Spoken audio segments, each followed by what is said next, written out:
হ্যাঁ হ্যাঁ মহাদেব। আমার এই চ্যানেলটি যদি আপনাদের ভালো লেগে থাকে তাহলে প্রচুর পরিমাণে লাইক, শেয়ার, কমেন্ট, সাবস্ক্রাইব করুন এবং আমার ফেসবুক পেজটিকে ফলো করুন। হে ত্রিপুরা হর, দশানন রাবণ নিজের মস্তক সকল কমল শ্রেণীর ন্যায় রচনা করিয়া তোমার পাদপদ্ম পীঠতলে উৎসর্গ করিয়াছিলেন।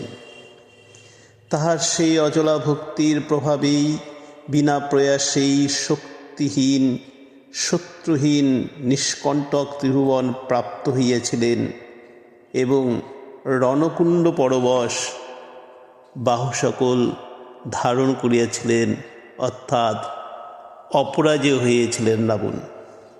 একমাত্র তোমার ভক্তিতেই এবং বিশ্বাসে ভালোবাসায় রাবণ স্বর্গজয়ী হয়েছিলেন। তাই তোমাকে যে ডাকে তুমি তাকে কখনো ফিরাও না। হর হর মহাদেব।